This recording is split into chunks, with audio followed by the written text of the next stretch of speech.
Joseph was a waiter at the restaurant La Toile Blanche for over 20 years. This luxury establishment, frequented by a wealthy clientele, was known for its impeccable service and cozy atmosphere.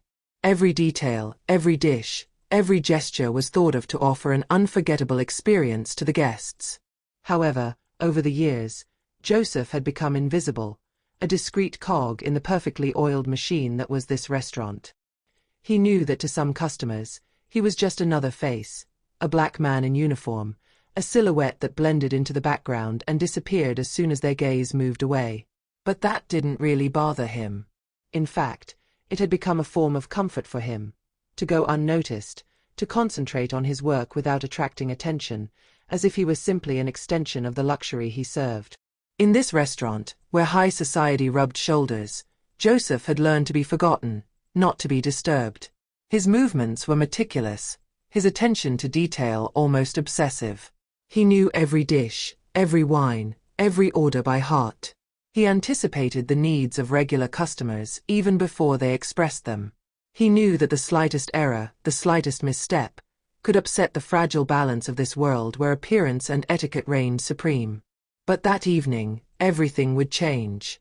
It was when Joseph was preparing to arrange a table near the window, a privileged place in this restaurant where the view offered a breathtaking perspective of the illuminated city, that an unusual customer made her entrance. She was in a wheelchair. Silence fell for a moment in the room, as if time had stood still. The murmurs and laughter stopped. Some customers turned discreetly, curious, others, embarrassed, quickly looked away. Joseph noticed this change, as he always noticed the little social vibrations that made the heart of this place beat. The woman did not let it disturb her. She moved with natural grace, as if the presence of her wheelchair was a simple extension of herself. Her midnight blue dress contrasted beautifully with her brown hair, carefully styled in elegant curls that fell fluidly over her shoulders. His deep green eyes were almost hypnotically intense, scanning the room with a mixture of determination and suppressed emotion. Joseph immediately moved towards her, an almost instinctive habit, and gave her a warm smile, an invitation to normalcy. "Good evening, madam." "Do you have a reservation?" he asked politely. "No, but I would like a table near the window if possible," she replied, her voice calm but laced with quiet certainty. He nodded and, without hesitation, accompanied her to the isolated table that he designated for her, giving her time to settle down comfortably. He let her do it, avoiding imposing any form of haste on her. She seemed to want to take her time, perhaps think, perhaps even search for something within herself before launching into the evening. "Would you like to see the menu?" he finally asked. "Yes, please," she replied, giving him a warm, almost shy smile. Joseph walked away to bring him the menu, but something in his eyes had struck him. It was difficult to define exactly what was disturbing him, but this customer, her calm, her quiet confidence, the way in which she seemed to scrutinize every detail of the restaurant, every movement, every server, aroused a strange feeling in him. It wasn't curiosity, but rather a silent waiting, as if she wanted to discover something about him, something he perhaps didn't know himself. Throughout the meal, she ate slowly, each mouthful taken with a certain solemnity. Her eyes sometimes rested on Joseph as he performed his service, but she said nothing.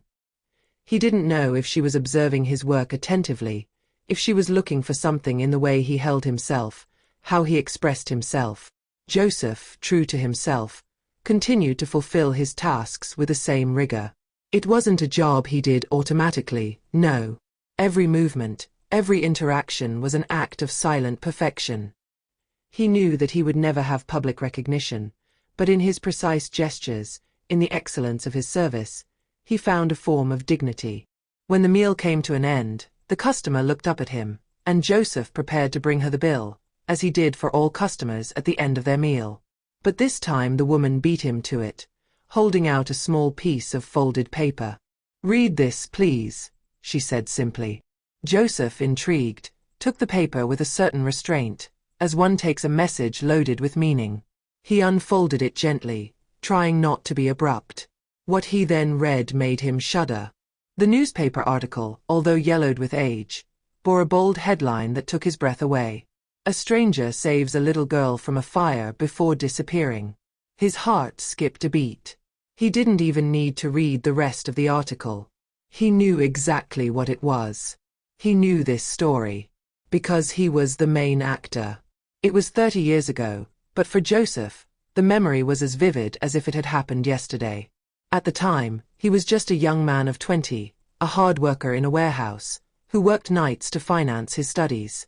He still lived with his mother, in a modest neighborhood, and each day seemed like a race against time, juggling work, classes, and the hope of changing his life one day.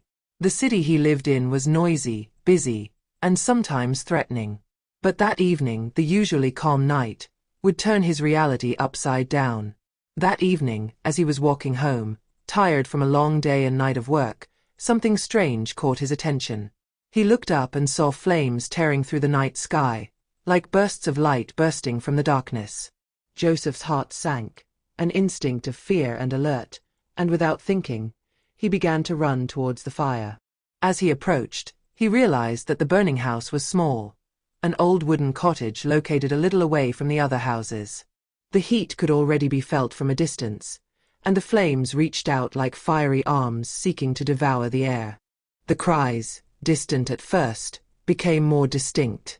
Muffled, anguished voices coming from the first floor.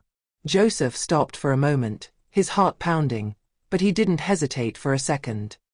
He had run, pushing aside his fear, rushing towards the door. The house was a sheath of heat and smoke. He almost had to force the door open, pushing it with all the strength in his body for it to give way. As soon as he entered, thick black smoke assailed him, enveloping him like a suffocating cloak.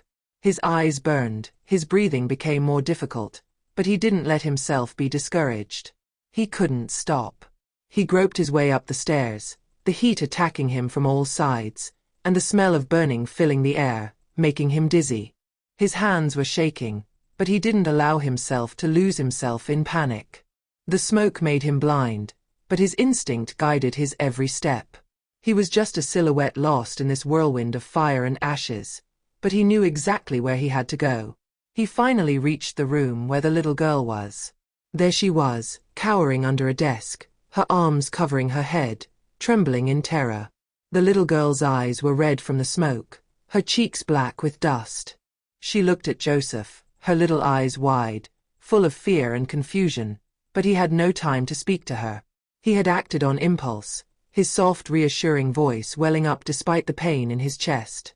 "I'll get you out of there," he promised her, with a firmness that left no room for fear. He had wrapped her in his coat, pressing her against him. The little girl, frozen at first, let herself go. Joseph hugged her tightly, his heart pounding, before rushing down the burning stairs. The heat was unbearable, he felt his skin burning, but he didn't stop. He had no choice. Every second counted. Flames licked the walls, and the intense heat became almost unbearable, but he didn't give up.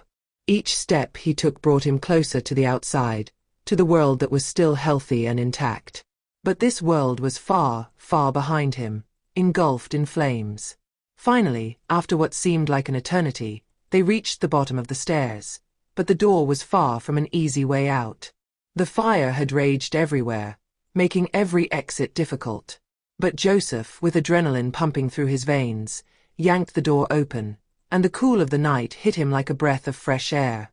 He took a deep breath, trying to calm his heavy breathing, before placing the little girl on the lawn, far from the flames. The neighbors had rushed, calling for help, and the firefighters had finally arrived, their sirens piercing the night with a violence that was almost pleasant to hear. The flames continued to devour the house, but the little girl was safe. Joseph, seeing that she was surrounded by people who could protect her, backed away slowly. He had not tried to say anything, no recognition, no look of glory. He was content with the essential. He had saved a life. But he knew he would never get praise, and that's what he wanted. It wasn't about recognition or reward, but simply doing what was right. Without a word, he had melted into the shadows of the night, preferring to disappear without a trace. He knew that his action, although heroic, did not need more. It was a simple act of kindness, an act of survival, and that was enough for his heart. He never sought recognition. He never wanted anyone to know who he was, where he lived, or why he did what he did. He had only done what any man of humanity would do. And yet, years later, this little girl, who had become a woman, retained this memory. She had kept this newspaper article, this proof of the anonymous man who had saved her, and over time, she had sought to find the man who had changed her life. Joseph had never forgotten this moment. But he never tried to talk about it. His actions remained engraved in him, and that was all he needed. But this article, this meeting, all of this would now upset his peace, and he wondered if, at that moment, he was ready to face the return of this memory, to finally let the truth about his past be expressed, even if it was not what he had wanted. Joseph looked up from the newspaper, upset, his mind in turmoil. He couldn't believe it. It wasn't possible. The name of the little girl he had saved years earlier resonated like an echo in his mind. This encounter, this scene, this moment where he had risked his life in the shadows of the night, everything seemed unreal. "It was you," he whispered, his voice trembling, as if he wanted to convince himself that it was not a dream, that he was not caught in a strange illusion. The woman in the wheelchair nodded slowly, a slight sad smile on her lips, while her eyes closed for a moment, letting a tear slip out. She then opened them again, and Joseph saw in her eyes the pure, sincere emotion, that of a gratitude that transcends the years. "My name is Elodie," she said in a soft, almost broken voice. That night you saved me. But the fire left irreversible after effects. "I lost the use of my legs." The words struck Joseph like a dagger. A heavy silence settled between them, that of a moment suspended in time. He saw himself again, 20 years earlier, in this burning house, taking insane risks to save a life. But the burden of those years, the pain of an invisible wound, added to the beauty of the heroic act. Joseph felt a lump forming in his throat, his heart beating painfully. He never imagined that his rescue action could have had such consequences. "I spent years looking for the one who saved my life," Elodie continued, her eyes shining with tears. "I grew up with an immense debt to a stranger. Then, by an incredible coincidence, one day, I recognized you here, in this restaurant. I waited for the right moment to tell you about it."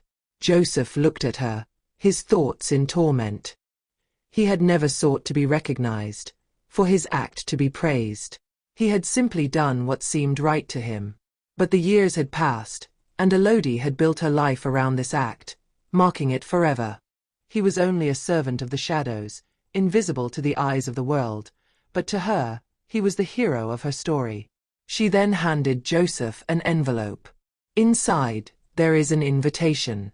I will receive an award for my commitment to defending the rights of people with disabilities. And I want you to be there. Because it all started because of you." Joseph, his throat tight, accepted the envelope with a trembling hand. He held it against his heart for a moment, as if he wanted to give himself a little strength. The emotion was too strong. All his life, he had believed that this act of courage had remained forgotten. He had thought that his role in this story was reduced to a simple personal memory, a memory that would fade with time. But he was wrong. This act, as anonymous as it was, had repercussions far beyond what he could have imagined. A few days later, Joseph attended the ceremony. He hadn't expected it to happen like this. He never wanted to be in the spotlight. But when he arrived in the large room, filled with personalities, journalists, activists, he suddenly felt like a fish out of water. He was not a man of events, not a man of distinction.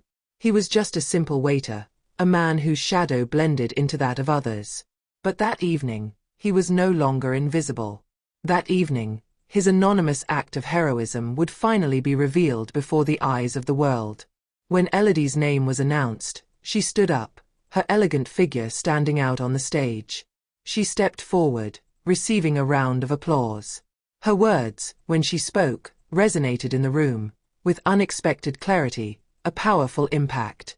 "If I am here today, it is thanks to a man who, 30 years ago, risked his life for me before disappearing into the night. Today I found my hero." She paused, and in a burst of gratitude, she invited Joseph to join her on stage. The applause increased, but Joseph, feeling dizzy, hesitated. He didn't feel like he belonged. He was not a man of honor, not a man worthy of this recognition. He had only done what was human. But Elodie's voice, soft and full of gratitude, broke his reluctance. Hesitantly, he stepped forward, one hand clutching his suit pocket. As he climbed the few steps to the stage, he suddenly felt taller, but also smaller. He was no longer an invisible waiter. He was no longer this erased shadow. He was a man whose act of courage had, even unintentionally, marked an existence forever. It was not about glory or recognition, but about a simple human truth. His action had made a difference. When Elodie joined him on stage, she shook his hand with infinite gratitude. Joseph felt the warmth of her hand, the gentle pressure, and he understood then that sometimes, even the smallest acts of light in the shadows end up illuminating the world. His eyes filled with tears, but he didn't show them. He didn't need more. He was there, in front of this assembly, not to be celebrated, but to understand that acts of kindness, however discreet they may be, leave an indelible imprint on the hearts of others.